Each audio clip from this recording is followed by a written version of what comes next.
Good afternoon. The Emergency Committee of Andalusia ordered the evacuation of more than 3,000 people in the provinces of Malaga, Cadiz and Jaén in the light of the risk of floods this morning. They're also urging people to follow self-protection guidelines during the passage of Storm Leonardo. The weather phenomenon has merged with an atmospheric river, which will bring intense and persistent rainfall across the region this week. Following the suspension of some medium-distance trains, rail company Adif announced the cancellation of the high-speed service and some short-distance trains in the Malaga province. The adverse weather conditions have also led to floods, road closures, traffic lights not working and power failures. The high-speed railway between Malaga and Antequera remains suspended until a landslide near Alora is removed. The line between Antequera and Granada is also not in operation due to flooding on the tracks. Residents, mainly from Torres, Manilva and Mijas, have reported flooding, though with no personal injuries. The Guardia Civil has issued a warning about a growing BISM scam that looks harmless at first glance. Their advice is blunt, though.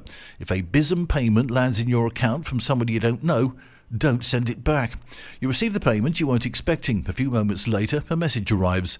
The sender apologises and said they made a mistake. Could you please send the money back?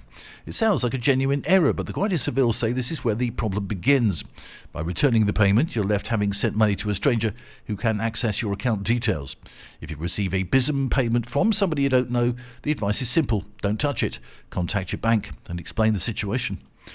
And growth in the service sector eased in January, so a survey by S&P Global showed this morning, marking its slowest expansion since last August, as firms faced a slowdown in demand growth.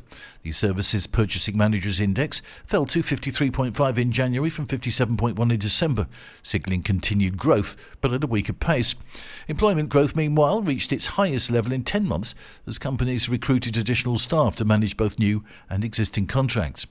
New business growth softened to its slowest pace since last June, with export sales declining for the second time in 3 months. Service providers noted weaker sales to key European markets at the start of the year. That's the latest from TRE. I'm Bob James.